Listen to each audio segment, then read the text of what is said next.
Hey guys, welcome back to my channel real mom की दुनिया। और रात के 3 बज रहे हैं और सोचा कि बस रोज़े का रमज़ान में एक ही दिन रह गया है, तो आज लास्ट इफ्तार से लेके सहरी तक का रूटीन जो है मैं आपसे शेयर कर लेती हूँ। तो ये देखिए, मैं रात के 3 बज गए हैं और मैं सहरी बना रही हूँ अपने लिए, अपने बेटे के लिए और अपने हस्बैंड के लिए। तो सहरी में कुछ ख़ास नहीं है, बस रात की सब्ज़ी रखी हुई थी तो रोटी बना लेती हूँ। और रोटी बनाने के बाद मैं इसमें मक्खन लगा लूँगी और बैंगन की सब्ज़ी है तो बैंगन की सब्ज़ी गर्म कर लूँगी। और मेरे हस्बैंड तो दही रोटी खाते हैं, हम और हमारा बेटा जो है कभी पराठा खा लेते हैं तो कभी रोटी। तो आज पराठा खाने का मन नहीं था तो आज मैं रोटी बना रही हूँ, तो जल्दी जल्दी मैं रोटी बना लूँ और उसके बाद का जो होगा तो मैं अपने ब्लॉग को कंटिन्यू रखूँगी। फिर सहरी के बाद मैं नमाज़ पढ़ के इबादत करके थोड़ा सा सो जाऊँगी, क्योंकि हम लोग रात के जगे रहते हैं। फिर मैं उठूँगी तो जो मैं आप करूँगी तो मेरी आपसे सहरी तैयार हो गई है करूँगी। और मेरा बेटा बैठा हुआ है, उसको रोज़ा रखना है। तो लास्ट रोज़े की लास्ट सहरी हम लोग एंजॉय कर रहे हैं। पहले मैं अपने बेटे को खिला रही हूँ और उससे पूछ रही हूँ सब्ज़ी कैसी बनी है, तो बोल रहा है बहुत अच्छी बनी है। तो गाइस चलिए सहरी कर लेती हूँ, उसके बाद अज़ान होगी, नमाज़ पढ़ के सो जाऊँगी। फिर उठूँगी तो उसके बाद का ब्लॉग आपको ज़रूर दिखाऊँगी।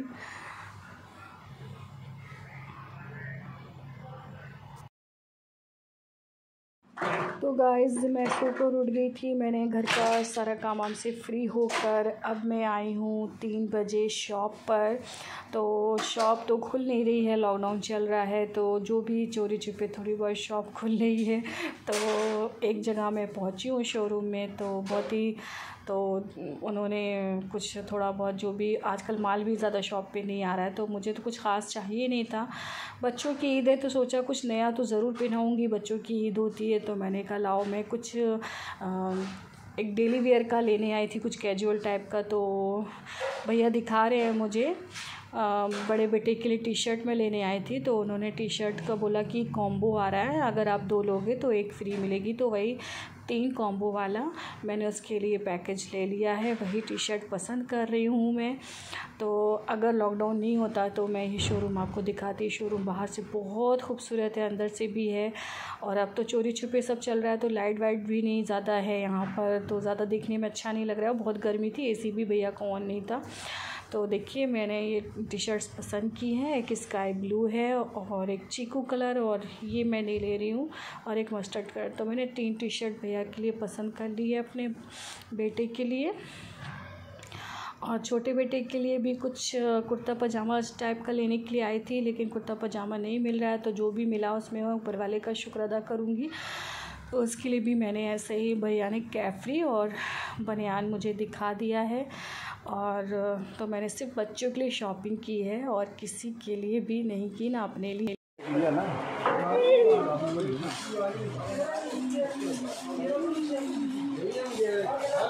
उठ जा उठ जा उठ जा।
तो गाइज़ हमने बच्चों के लिए जो है टी शर्ट्स ले ली हैं और अपने बेटे के लिए सूट ले लिया है ईद के लिए। तो अब हम यहाँ से निकल रहे हैं, लेकिन बाहर बहुत मस्त हवा चल रही है। वही मैं कह रही हूँ, लग रहा है मेरा मन कर रहा है मैं यहीं रुक जाऊँ। तो मेरे हस्बैंड हंस रहे हैं। तो जब मैं निकल रही थी तो मेरे हस्बैंड ने बोला कि अब तुम कुछ तो ले नहीं रही हो अपने लिए ड्रेस वगैरह, तो कम से कम नई नई चूड़ी तो पहन लो, क्योंकि मैं बहुत लापरवाह हूँ। मेरे हाथ में ज़्यादा तक चूड़ी नहीं रहती है, एक एक डालूँगी या पहनूँगी नहीं, उतार दी तो फिर दोबारा नहीं पहनूँगी। तो मैंने कहा ठीक है मैं पहन लेती हूँ। और मुझे तो चूड़ी पसंद करना भी नहीं आती है, ना पहनती हूँ इतना, ना पसंद करना आती है। मुझे कुछ समझ में नहीं आ रहा था मैं कौन सी चूड़ी लूँ। बार बार अपने हस्बैंड का दिमाग खा रही हूँ, ये लूँ कि वो लूँ, तो मुझे कुछ भी समझ में नहीं आ रहा था। तो मुझे फिर मैंने क्या करा कि मैंने डेली वियर के यहाँ से ऐसे ही रेड कलर के कड़े ले लिए डेली में पहनने के लिए। तो अब मैं सोच रही हूँ मैं ग्रीन पहनूँ कि रेड पहनूँ। कलर तो सभी अच्छे थे बट साइज़ प्रॉब्लम हो रही थी। तो फिर मैंने वही रेड कलर के जो पहले कड़े दिखे थे तो वही मैंने कड़े रेड कलर के ले लिए। उसके बाद हम आ गए हैं अपने घर। तो उसके बाद ये हुआ कि वो कड़े मुझे पसंद नहीं थे ज़्यादा, वो ले तो लिए थे। मैंने दूसरी शॉप से थोड़ी सी चूड़ियाँ भी ले ली थी, जो मैंने आपको ब्लॉग नहीं उसका बनाया था बट मैं अभी दिखा दूँगी। तो मैं घर आ गई हूँ और ये देखिए मैंने ये 3 टी शर्ट्स का कॉम्बो लिया था। तो अच्छी लग रही है ना टी शर्ट बेटे की। ये येलो कलर की है और ब्लू स्काई ब्लू है और ये टी शर्ट्स है।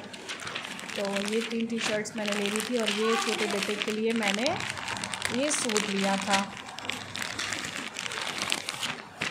तो ये सूट उसका हो गया।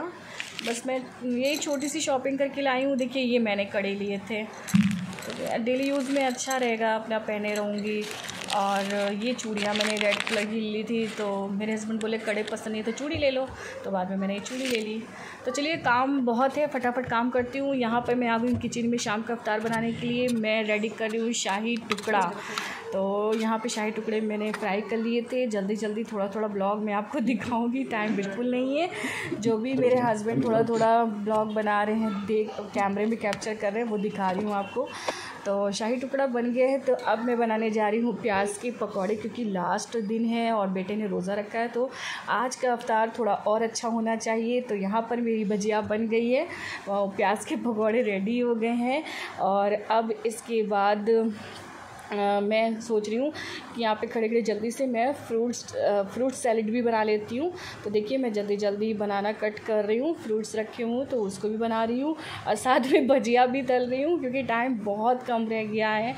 ऑलरेडी देर हो चुकी थी मुझे और 7 बजे के पहले सब करना था।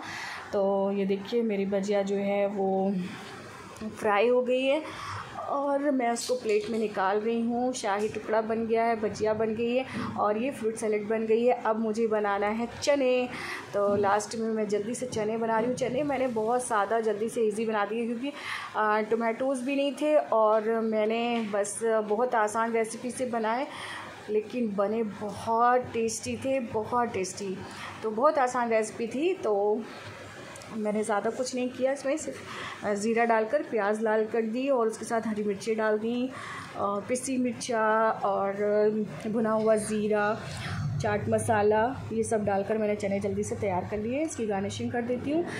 तो ये रहा गाइस। तो आप देखिए कि हमारा इफ्तार जो है वो बिल्कुल रेडी हो गया है और मैंने दस्तरखान पे लगा दिया है। और ये बैठे हैं Ghazi Abbas. Hello, hi viewers. इफ्तार में बुलाओगे सबको? और ये कौन है? सही से नाम बताइए अपना। मुर्तज़ा अब्बास। रोज़ा खोलने हो? तो मेरे बेटे बैठ चुके हैं दस्तरखान पे और अब मेरे शौहर आ रहे हैं। आइए जल्दी, टाइम हो रहा है। और आपको पता है कि आज तो चांद रात भी है और पटाखों की आवाज़ें भी आ रही हैं। माशाल्लाह से चांद दिख गया है। आप सबको मेरी तरफ से ईद का चांद बहुत बहुत मुबारक हो और रमज़ान। हाँ। और रमज़ान का जो है हमारा आखिरी इफ्तार है, तो बहुत बहुत सबको मुबारक हो। और मैं दुआ करूँगी कि अगले साल सबको ये मुबारक महीना नसीब हो, सब लोग अच्छे रहें और जल्द से जल्द खुदाया कोरोना से हम लोग को छुटकारा दे दे और जितने भी बीमार हैं सबको शिफा दे और सारे लोग अच्छे लगे रहें। और खुदा की तमाम मखलूक चाहे वो हिंदू हो, चाहे वो मुसलमान हो, चाहे वो कोई हो, इंसानियत के तौर पे सब इंसान हैं और सभी खुदा के बनाए हुए हैं। तो यही दुआ है कि सारे लोग अच्छे रहें और रमज़ान सबको बहुत बहुत मुबारक। आप कुछ कहना चाहेंगे? आज चांद रात है और रमज़ान का आखिरी इफ्तार कर रहे हैं हम लोग। आज चांद रात है, चांद निकल चुका है और ये मेरा बेटा टोपी दोबारा लगा रहा है। ये टोपी उसको बहुत पसंद है, ये टोपी ये देखिए पापा की टोपी उतार के खुद पहन ली है। अब ये बेटे की टोपी हमें पहननी पड़ेगी। जी जी, तो आप कुछ फरमाइए। तो रमज़ान मुबारक का महीना इतना बरकतों का महीना ख़त्म हो गया जी। बहुत ही अफसोस है कि रहमतों का महीना ख़त्म हो गया, गुनाहों से बख्शिश का महीना ख़त्म हो गया जी जी। और ईद का दिन यानी कि शुरू हो गया, चांद निकल गया तो ईद आ गई। अब क्या है हम आपको बताएं, मुसलमान जो हैं तमाम किताबों में ये लिखा हुआ कि जैसे ही रमज़ान मुबारक का महीना शुरू होता है शैतान कैद कर दिया जाता है और रहमतों का महीना शुरू हो जाता है। और ईद का महीना क्या है कि रहमतों का महीना, रहमतों की बारिश बंद हुई, ईद का दिन आ गया, शैतान आज़ाद हो गया, ईद का दिन आ गया। जी जी। तो अब ये रहमतों का महीना हम तो दुआ करते हैं कि पालने वाले अगले साल भी सबको महफूज रख इस कोरोना जैसी बीमारी से। प्लीज़ मेरी बीमारी के लिए कर दीजिए। और मेरी वाइफ की बहुत मेरे पैरों में सूजन है, सर्वाइकल की बहुत प्रॉब्लम है, जल्द दूर हो जाए बहुत ज़्यादा। बंदे आलम जो हमारे जितने दोस्त हैं उनके गुनाह कबीरा सगीरा को बख्श दे इलाही आमीन, और ख़ानदान वालों के गुनाह कबीरा सगीरा को बख्श दे, तमाम मुस्लिमीन और मुसलमान के गुनाह कबीरा सगीरा को बख्श दे इलाही आमीन। मेरे बाबू ये रहमत का महीना है और अब चांद निकल चुका है। आखिरी वक्त में अगर किसी को माफ़ नहीं किया हो, हमको माफ़ ना किया हो, तो हमें भी माफ़ कर दे और बख्श दे। प्लीज़ वीवर्स आप भी मेरे लिए दुआ करिए, क्योंकि मैं आपको नहीं बता सकती, मेरा पूरा रमज़ान का महीना मैंने बैठ कर नमाज़ पढ़ी है और बहुत ज़्यादा मेरे दोनों घुटनों में प्रॉब्लम रहती है, स्वेलिंग रहती है, सर्वाइकल की बहुत ज़्यादा दिक्कत रहती है, खड़े खड़े काम करती हूँ तो बहुत ज़्यादा मुझे स्वेलिंग वगैरह आ जाती है। तो आप सब मेरे लिए भी दुआ करिए, हमारे घर के लिए भी, और हम भी आपके लिए दुआ करेंगे, एक दूसरे के लिए दुआ करेंगे, शायद खुदा किसी की सुन ले। इतनी सारी नेमतें कहाँ मिलेगी रमज़ान। जी जी जी, रमज़ान का तो मज़ा ही वाकई अलग था, वाकई बहुत अच्छा है। दिन भर के रोज़े के बाद और जब ये दस्तरखान पे जो इफ्तार लगता है तो इसकी बात ही अलग होती है, वाकई खुदा की रहमत है। ये देखिए गाइस हमारे इफ्तार में क्या क्या, तो मेरा बेटा तो पहले से निकाल के सबके लिए बैठ चुके हैं और ये देखिए ये इफ्तार है। तो चलिए हम सब मिलके इफ्तार करते हैं और एक दूसरे के लिए दुआ करते हैं। और कल का ईद जो है एक दूसरे के साथ तो नहीं बना सकेंगे, लेकिन हम जो हमारे अजीज़ क़ुरबा दूर हैं तो उनसे फ़ोन पे बात करेंगे, जो पास हैं तो उनसे भी बात करेंगे, लेकिन सोशल डिस्टेंस के साथ। तो फिर ठीक है, अपने घर में ईद बनाइए, अपने बच्चों के साथ, फैमिली के साथ, तो खुश रहिए। ओह क्या कहा? खुदा हाफिज़ वीवर्स। हाँ कैसे? लाइक करिए, लाइक करिए, सब्सक्राइब करिए, मोबाइल देखिए। ओ तुम्हारे गाल पे नाखून किसने मारा है मुर्तज़ा? आसिया ने नाखून मारा है। ओह इसकी मम्मी से कंप्लेन करेंगे, आसिया बहुत नाखून मारने लगी है। ओहो देखो तो, देखिए गाल पे। ओ लगता है बच्चों में झगड़ा हो गया है। चलिए व्यूअर्स, अगर आपको आज का मेरा वीडियो पसंद आया हो तो प्लीज़ लाइक और सब्सक्राइब करना ना भूलिएगा और ज़्यादा से ज़्यादा शेयर कीजिएगा, हमारी फैमिली के लिए दुआ कीजिएगा। और ख़ास करके मेरी बीमारी के लिए, मैं बहुत परेशान रहती हूँ, बहुत ज़्यादा बीमार रहती हूँ, आप सबकी दुआओं की बहुत बहुत ज़रूरत है। तो इंशाअल्लाह मैं अगले नेक्स्ट वीडियो के साथ आप सबसे ज़रूर मिलूँगी। जब तक के लिए अल्लाह हाफिज़।